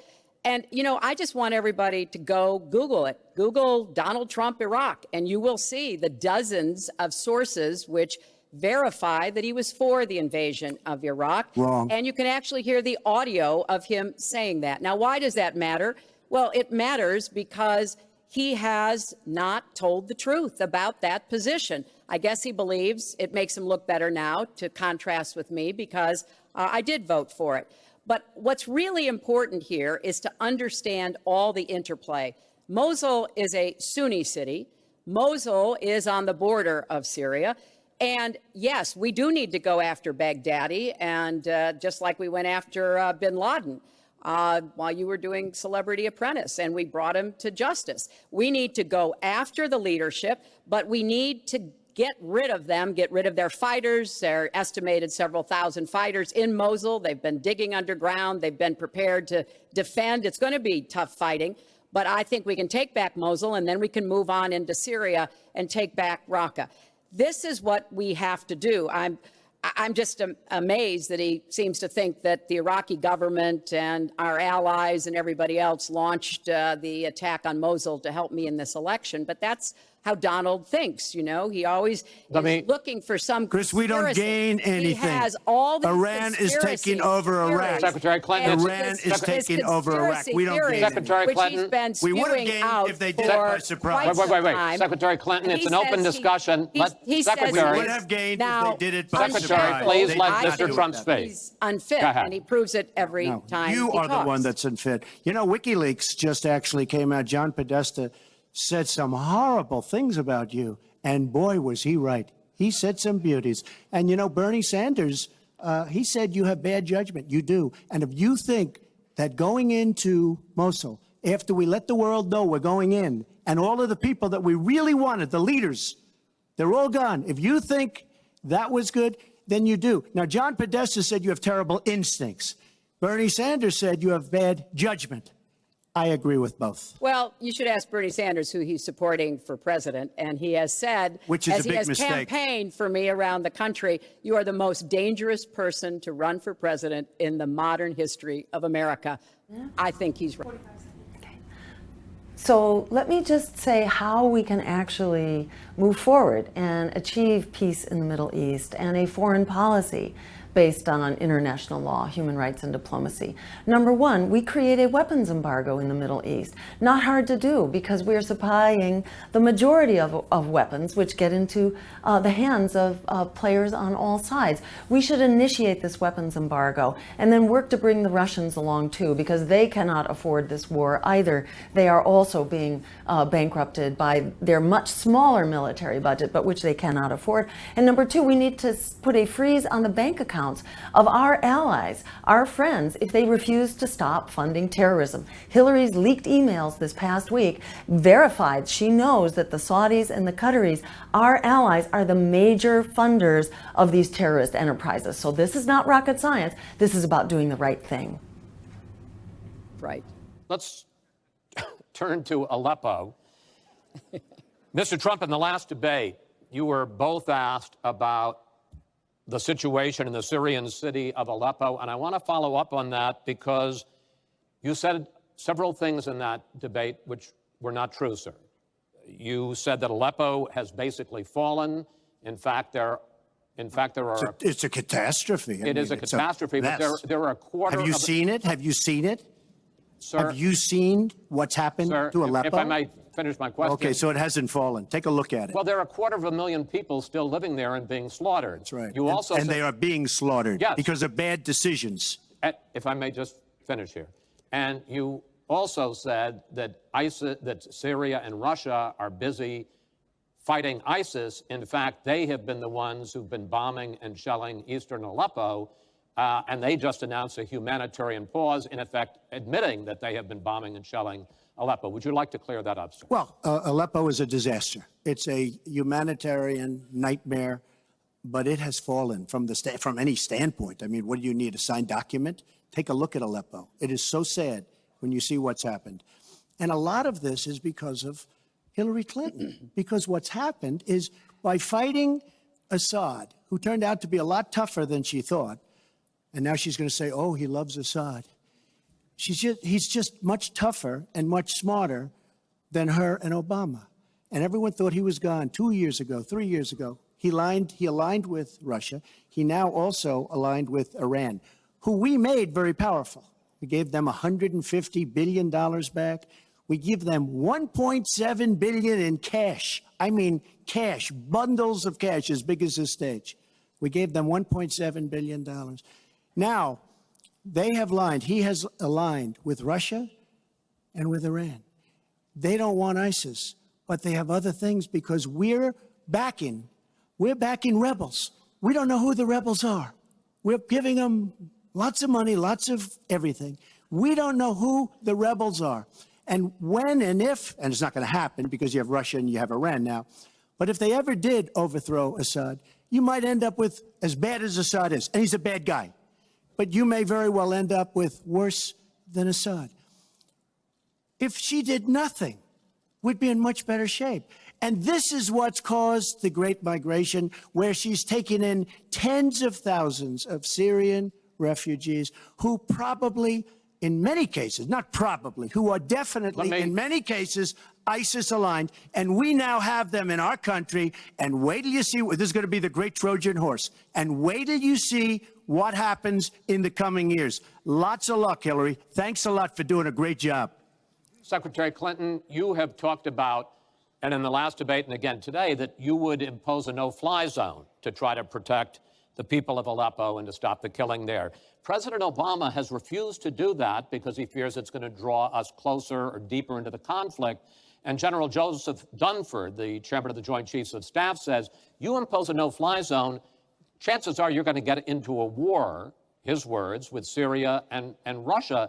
So the question I have is, if you impose a no-fly zone, first of all, how do you respond to their concerns? Secondly, if you impose a no-fly zone and a Russian plane violates that, does President Clinton shoot that plane down? Well, Chris, first of all, I think a no-fly zone could save lives and could hasten the end of the conflict. I am well aware of the really legitimate concerns that you have expressed from both the president and the general. This would not be done just on the first day. This would take a lot of negotiation. It would also take making it clear to the Russians and the Syrians that our purpose here was to provide safe zones on the ground. We've had millions of people leave Syria. and those millions of people inside Syria who've been dislocated. So I think we could strike a deal and make it very clear to the Russians and the Syrians that this was something that we believed was in the best interests of the people on the ground in Syria. It would help us with our fight against ISIS. But I want to respond to what Donald said about refugees. He's made these claims repeatedly. I am not going to let anyone into this country who is not vetted, who we do not have confidence in, but I am not going to slam the door on women and children. That picture of that little 4-year-old boy in Aleppo with the blood coming down his face while he sat in an ambulance is haunting. And so we are going to do very careful, thorough vetting. That does not solve our internal challenges with ISIS and our need to stop radicalization, to work with American Muslim communities who are on the front lines to identify and prevent attacks. In fact, the killer of the dozens of people at the nightclub in Orlando, the Pulse nightclub, was born in Queens, the same place Donald was born. So let's be clear about what the threat is and how we are best going to be able to meet it. And yes, some of that threat emanates from over in Syria and Iraq, and we've got to keep fighting, and I will defeat ISIS. And some of it is we have to up our game and be much smarter here Folks, at home. I want to get into our final segment. Dr. Stein, your response? So let's be clear about where this threat of radicalization at home comes from. It's actually people who are distraught and outraged about the treatment of Muslims overseas, in particular the wars and the bombing and the drone assassinations. That turns out to be most of what stimulates the so-called terrorist threat here at home. So if we want peace at home, we need peace abroad. And unfortunately, we are at a very dangerous moment right now. We need to be cooling down these wars, not applying a flamethrower to them.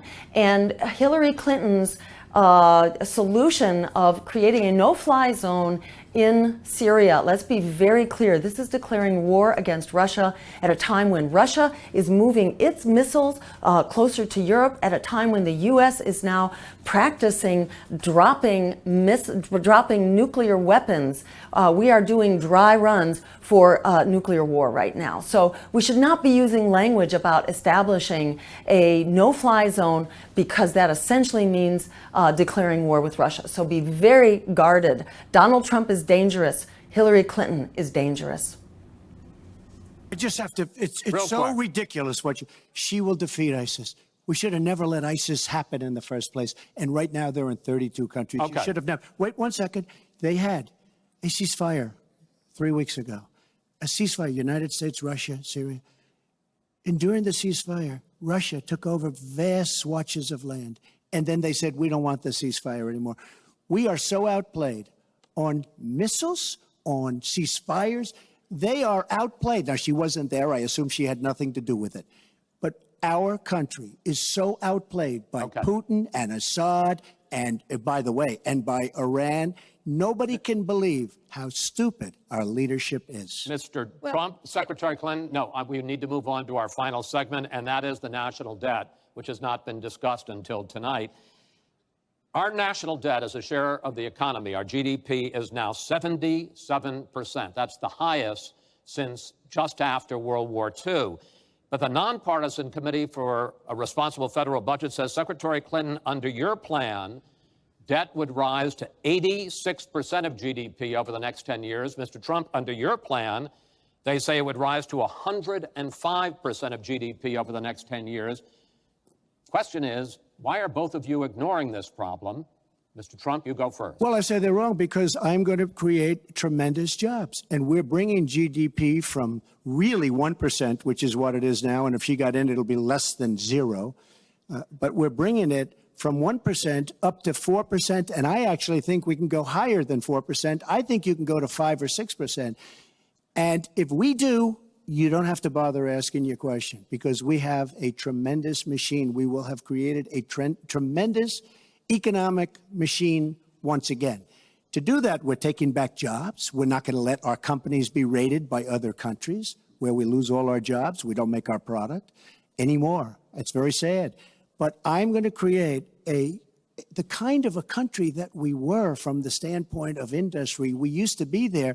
We've given it up. We've become very, very sloppy. We've had people that are political hacks making the biggest deals in the world, bigger than companies. You take these big companies, these trade deals are far bigger than these companies. And yet we don't use our great leaders, many of whom back me and many of whom back Hillary, I must say. But we don't use those people. Those are the people, these are the greatest negotiators in the world. We have the greatest business people in the world. We have to use them to negotiate our trade deals. We use political hacks. We use people that get the position because they made a campaign contribution. And they're dealing with China and people that are very much smarter than they are. So we have to use our great people. But with that being said, we will create an economic machine, the likes of which we haven't seen in many decades. And people, Chris, will again go back to work, and they'll make a lot of money, and we'll have companies that will grow and expand and start from new. Secretary Clinton. Well, first, when I hear Donald talk like that and know that his slogan is "Make America Great Again," I wonder when he thought America was great. And before he rushes and says, you know, before you and President Obama were there, I think it's important to recognize that he has been criticizing our government for decades. You know, back in 1987, he took out a $100,000 ad in the New York Times during the time when President Reagan was president and basically said exactly what he just said now, that we were the laughing stock of the world. He was criticizing President Reagan. This is the way Donald thinks about himself, puts himself into, you know, the middle and says, you know, I alone can fix it, as he said on the convention stage. But if you look at the debt, which is the issue you asked about, Chris, I pay for everything I'm proposing. I do not add a penny to the national debt. I take that very seriously because I do think it's one of the issues we've got to come to grips with. So when I talk about how we're going to pay for education, how we're going to invest in infrastructure, how we're going to get the cost of prescription drugs down, and a lot of the other issues that people talk to me about all the time, I've made it very clear we are going where the money is. We are going to ask the wealthy and corporations to pay their fair share. And there is no evidence whatsoever that that will slow down or diminish our growth. In fact, I think just the opposite. We'll have what economists call middle-out growth. We've got to get back to rebuilding the middle class, the families of America. That's where growth will come from. That's why I want to invest in you. I want to invest in your family. And I think that's the smartest way to grow the economy, to make the economy fairer. And we just have a big disagreement about this. It may be because of our experiences. You know, he started off with his dad as a millionaire. I started off with my dad as a small businessman. We've heard this before. I think it's, you know, it's a difference that affects how we see the world and what we want to do with the economy. Time. Thank you, Hillary. Could I? Dr. Stein, your response? So let's remember why the debt ballooned over the past decade. Why did the debt get so big? Number one, from these incredible wars, which have not made us safer, they've made us less safe. And then there were the tax cuts for the rich. The Bush tax cuts, 80% of them went to the wealthy. And those tax cuts by the Bush administration were made permanent by the Obama administration. So this has been a bipartisan giveaway. And the third major driver of this debt was the crashed economy, thanks to Wall Street deregulation and the loss of 9 million jobs and 5 million homes and so on. So what do you do in order to get the debt under control? You have to restore the economy, and you have to stop the things that are dragging it down. So these wars for oil are not making us safer, they're making us bankrupt. So we need to cut the bloated and dangerous military, which is something we can do with a weapons embargo, with a freeze on the bank accounts of our allies who are funding the terrorist forces. We can ensure that we can cut the military enforce a true peace offensive in the Middle East and put our dollars into true security here, building up our economy. We can also tax the rich because corporations, for example, used to pay 33% of federal taxes. Now it's 10% of federal taxes. So we need to ensure that the rich, again, begin to start paying their fair share. And finally, we need to invest in our economy. That's what the Green New Deal will do, and that's what a bailout for the students will do, to unleash a generation of young people to lead the way forward into the economy of the 21st century. That's how we get our economy back on track and how we address the issue of debt.